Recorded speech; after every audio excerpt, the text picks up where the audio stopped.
You ask Tiger to solve. This deals with linear equations with one unknown. The final result is x equals -7. Let's solve it step by step. Simplify the expression. Expand the parentheses. Simplify the arithmetic. Group all x terms on the left side of the equation. Subtract 2x from both sides. Group like terms.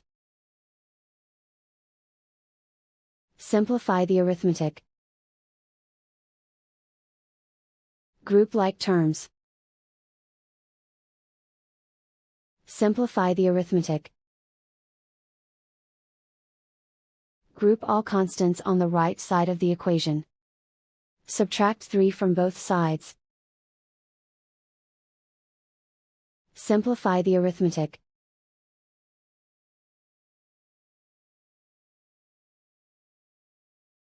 Isolate the x. Divide both sides by 3. Simplify the fraction.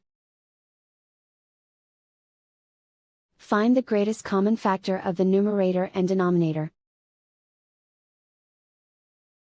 Factor out and cancel the greatest common factor. And so the final result is x equals -7.